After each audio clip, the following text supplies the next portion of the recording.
My name's Erica. Grew up poor, which meant you either got tough or got left behind. My family wasn't much, just me, Ma, and Pa. We scraped by in a cramped house, the walls thin as paper. Early on, Ma put a needle in my hand, saying, "Stitch your own path, girl." And so I did. School was just the place I waited till I could get back to sewing. Teachers talked about math and history, but my mind was on fabrics and patterns. By 15, I was mending jeans and jackets for folks in the neighborhood. Life took a real turn when I met Tom. He was the cousin of my best bud, Sarah. I remember that day clear as crystal. We were at Sarah's family barbecue, and he was there, flipping burgers and laughing loud enough to scare the birds. "Hey, Erica." Sarah waved me over, a big grin on her face. "Come meet my cousin, Tom. He's been dying to meet the girl who fixed his favorite jacket." Tom wiped his hands on his apron and reached out. "That was you? Hell, you saved my life with that fix."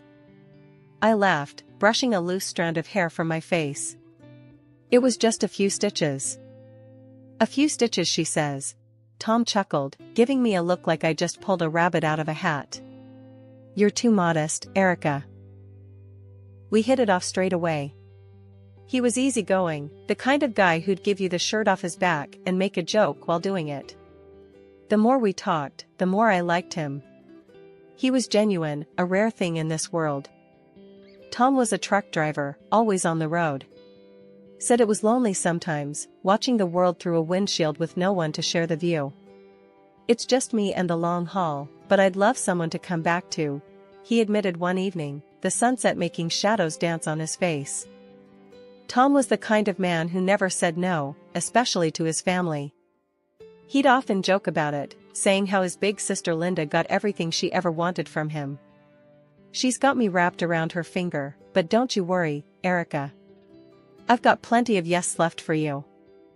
I'd roll my eyes and jab back, "Better save the best ones for me, Tom." He'd laugh and pull me close, and in those moments, I knew we were right for each other. He was kind and a pushover for sure, but me? I was the punchy one, and together, we balanced out just right. Love hit fast, and we married just as quickly. It felt right, like stepping into a story that was meant just for us. Life with Tom was never dull, even when the road took him away more often than I liked. He was out there driving his truck, traversing from one city to another, while I kept the home fires burning and the sewing machine humming. You could say I had become quite the thrifty one over the years. Every penny from my sewing gigs went straight into a jar, and before we knew it, there was $20,000 saved up. It wasn't just pocket change, it was our ticket to something bigger. One evening, Tom rolled in, tired but happy to be home. I was stitching up a storm in the corner of our living room turned makeshift studio. The hum of the machine paused as I made my pitch. "Tom, what if we stop just making ends meet and start planning to get ahead? I've been saving up. We've got enough to put down on a new truck." Tom, who was halfway through a sandwich, stopped and looked up. "You serious, Erica? That's a lot of dough. You've been stashing away that much?" "Yeah, and it's just sitting there. Imagine if you could run your own gigs, choose your routes. We could pay off the lease with the extra jobs you take." He set his sandwich down, wiping his hands on his jeans, his brain ticking over. Could work. I'm sick of hauling for pennies for the other guy. Running my own show could mean real money. So, we did it. We found a decent truck, not the newest model, but reliable enough to handle the long hauls Tom was planning. The day we went to look at it, Tom was like a kid in a candy store, checking every part, talking shop with the dealer so I barely kept up. "Erica, she's solid, good mileage, engines in top shape. We take care of her, she'll take care of us," he said, his eyes not leaving the truck. I nodded, trusting his judgment. "Let's do it then. Let's buy our future." And we did. Papers signed, handshakes exchanged, and the keys were in his hand. Tom got his license sorted out for the new routes we'd scoped out, and soon he was taking orders for intercity trips. Money was tight at first, every cent counted even more than before. But Tom was pulling in enough jobs to keep us on track with the lease payments. Meanwhile, I didn't sit idle. My sewing had turned from a side hustle into a serious business. Enough so, that 3 years down the line, I opened my own small studio. It wasn't much, just a little space I rented out on the main street. The start was rocky, clients trickling in slow. But I kept at it, word of mouth started doing its thing, and my little studio began to see regulars. It was another 2 years of hustle, but finally, things smoothed out. The studio was bringing in a stable income, and we made the last payment on the truck. All that money we used to pour into the lease? Now it was ours to keep. One night, over a quiet dinner, Tom and I decided it was time for the next big step. We've been doing good, Tom. Really good. Maybe it's time we thought about getting a place of our own. A real house, not this cramped apartment.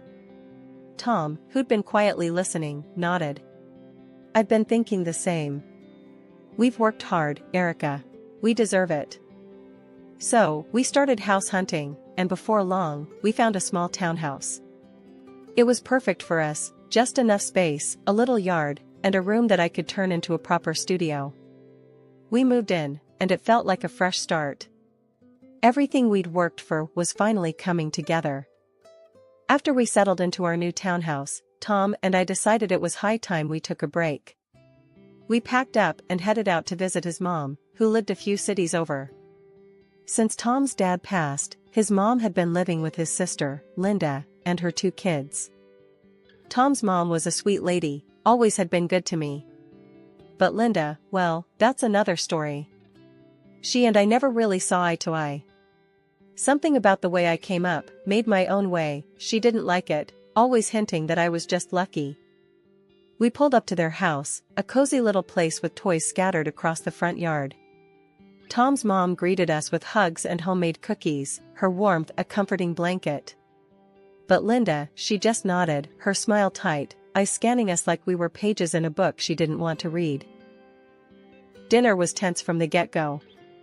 Linda cooked, which I made sure to compliment, but you could cut the tension with a knife. As we sat down, the small talk fluttered around, never landing anywhere substantial until Linda, stirring her drink, turned to me. So, Erica, how's that little sewing business of yours? Making good money?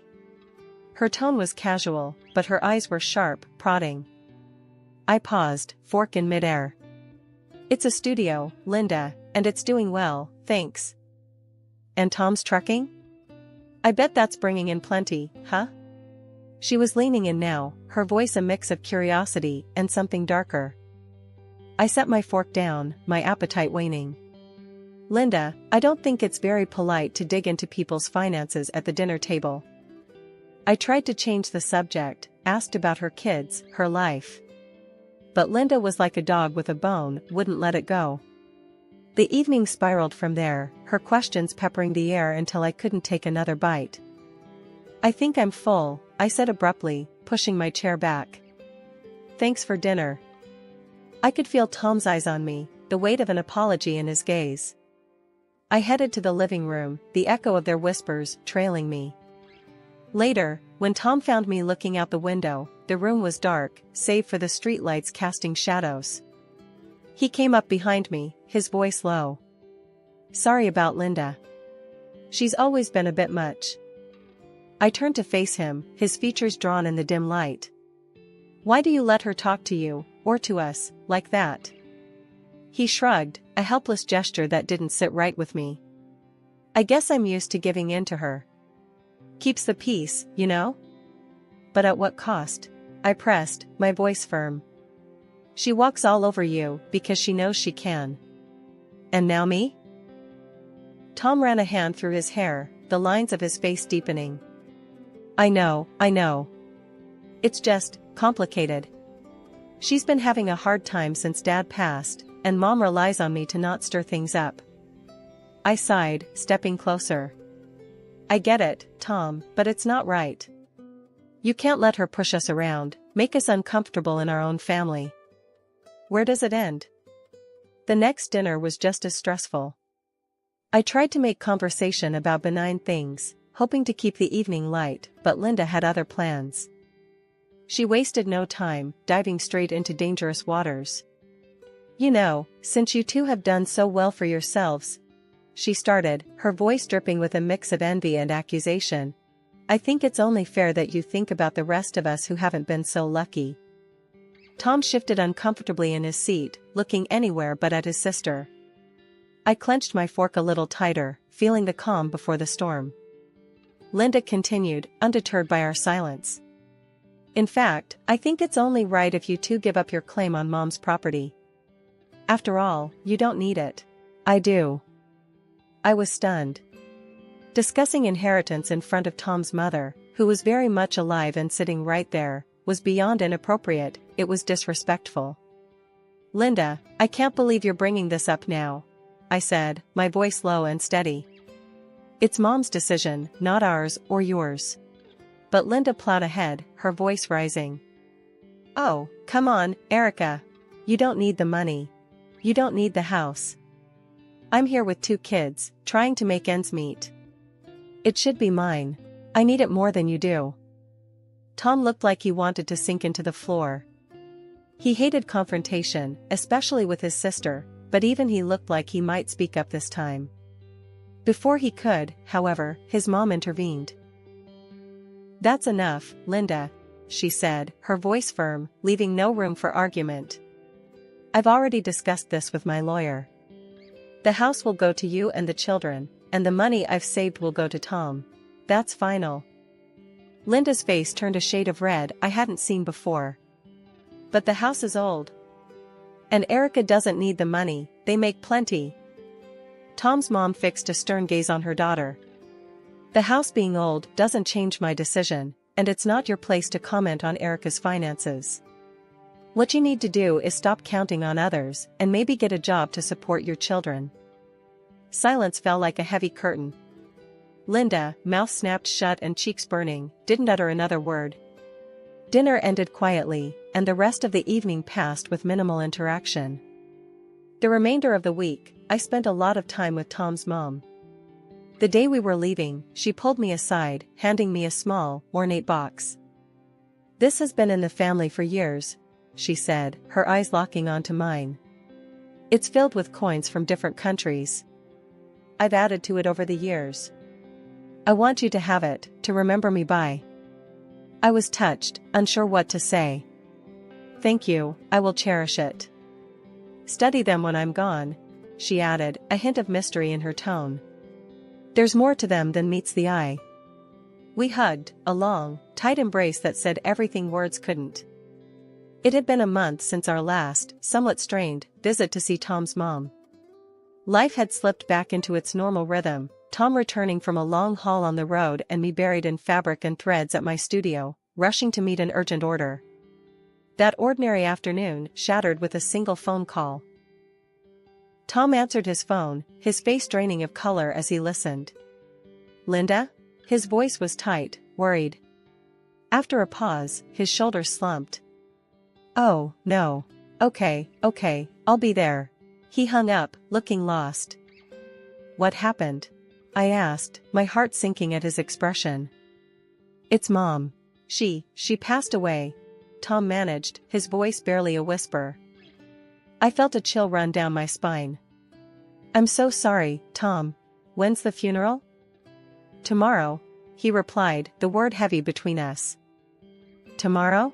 That's so soon. Why didn't Linda tell us sooner?" I frowned, concern lacing my tone. Tom shook his head, just as confused and frustrated. Before he could respond, I snatched the phone from the table and dialed Linda back, my pulse racing with a mix of anger and dread. "Linda, why are we only hearing about this now? And why so rushed?" I demanded as soon as she picked up. "Erica, this really isn't your concern. I've been too upset, and we're trying to respect Mom's wishes," Linda snapped, her voice cold. "And what wishes are those?" I pushed, needing to understand her hurried decisions. "Mom said only blood relatives should attend the funeral. That's why we're keeping it small. Just family, not you." Linda explained, a bit too quickly. Tom, overhearing the conversation, gently interjected. If that's what Mom wanted, then we should respect her wishes. I'll go alone. Linda's response was almost too quick. Yes, that's best. I'll see you soon, Tom. After hanging up, the silence in our home was stifling. I helped Tom pack, folding his clothes quietly, my mind racing with doubts about Linda's intentions. Despite my misgivings, I booked Tom's train ticket online, each click a reminder of the distance this situation was putting between us. He hugged me, tight and long, then stepped out into the fading light of day. I watched as he drove off, feeling a mix of sorrow for his loss and irritation at Linda's vague explanations and hurried arrangements. The quiet in the house was heavy, the kind that weighs on you, makes every little noise seem louder. I couldn't shake the sinking feeling in my gut. Why hadn't his mom wanted me at the funeral? We had a good thing, a genuine respect for each other. It didn't add up. Dragging my feet back inside, I noticed the small, ornate box on the mantel, one that Tom's mom had entrusted to me during our last, happier visit. I sat down, the box in my lap, my fingers tracing the intricate patterns carved into the wood before I finally opened it. Inside, nestled among various old coins from around the world, was a folded piece of paper, clearly her handwriting visible even before I pulled it out. Unfolding the note, I read her words, each one a mix of warmth and warning. My dear Erica. Thank you for the laughter and strength you've brought into our family. Please, make sure you are with Tom at my funeral. I know Linda well, she will try to sway him to give up his rightful share, playing on his kind nature. I trust you to stand by him, as he may not have the heart to stand up to her alone. I read it twice, then a third time, each word sinking in deeper. Linda had lied. She'd played us all, hoping to manipulate Tom in my absence. Rage bubbled up inside me, not just for the deception, but for the sheer audacity of her plan. I grabbed my phone and dialed Tom's number, pacing the room as it rang. Erica? What's up? I'm still at the station, Tom answered, his voice tired. You need to wait for me, please. Don't get on that train. I'm on my way. I didn't wait for his response. I ended the call, grabbed my bag, and headed out the door. My mind was racing as I hailed a taxi to the station. Traffic seemed to conspire against me, every red light a barrier to my urgency, but I made it just in time. Walking into Tom's late mother's house felt like stepping onto a stage where a drama was already in progress. The moment Linda saw both of us, her face twisted in a mix of surprise and anger. She almost sputtered. What are you doing here, Erica? Nobody called you. I met her glare steadily. I came to say goodbye to your mother, I said simply. Linda huffed, turning away to hide the fury in her eyes. The funeral was a modest affair. I stayed at the back during the ceremony, saying my silent goodbyes to a woman who had shown me nothing but kindness. Afterward, everyone returned to the house. The mood was somber as we gathered in the living room, waiting for the notary to arrive and read the will. Linda paced nervously, casting glances at me that could freeze boiling water. When the notary finally cleared his throat and opened his briefcase, everyone settled down. As per the last will and testament of Marjorie Ellen Davis, he began, his voice formal and echoing slightly in the hushed room. Linda's eyes were locked on the papers as the notary read through the legal jargon to the heart of the matter. To Linda, I bequeath the family home and all contained within. To Thomas, I bequeath the sum of $400,000. The reaction was immediate. Linda's face crumpled into tears, her sobs theatrically loud. But how can I live in that house? It's falling apart. I have no job, how will I provide for my children?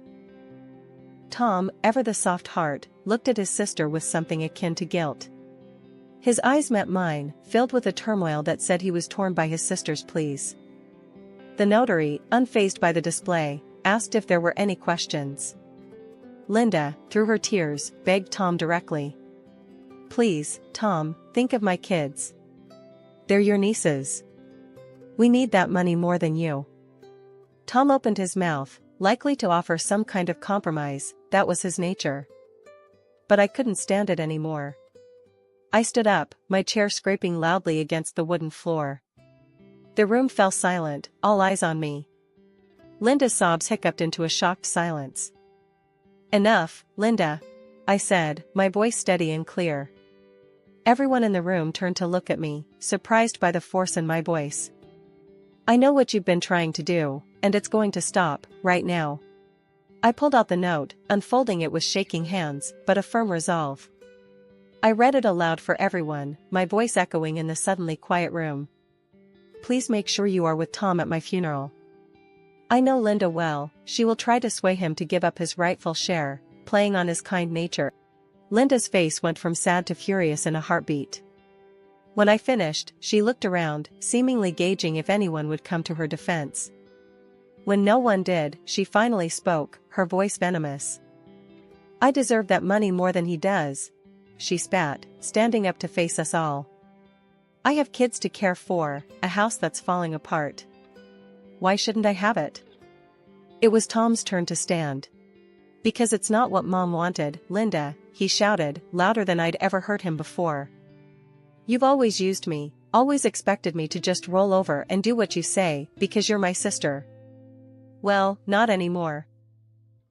Linda recoiled as if he'd struck her, her face a mask of disbelief. She stared at him, her mouth open, tears stopping as if cut off by a switch. "I'm taking the inheritance Mom left me, and I'm putting it where it can do some good," Tom continued, his voice firm and resolute.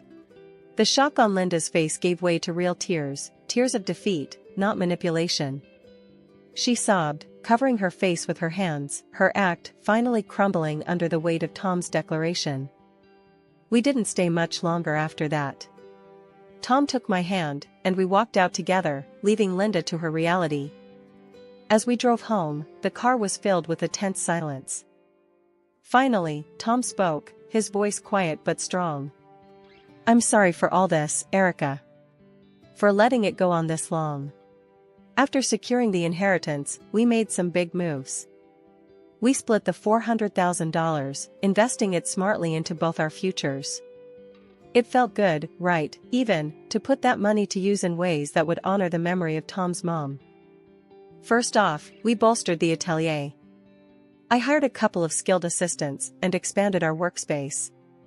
It was amazing to see my dream of a bustling studio come to life, filled with creativity and the steady hum of sewing machines. "Looks like you're building an empire here," Tom joked one afternoon as he watched us lay out fabric for a big order. Tom, on his side, didn't waste any time either. He used his share to buy 2 more trucks, expanding his fleet. "Gotta keep up with you, Erica. Can't have you outdoing me in ambition," he'd said with a wink. Hiring drivers came next, and soon, he had his own small but thriving transport company.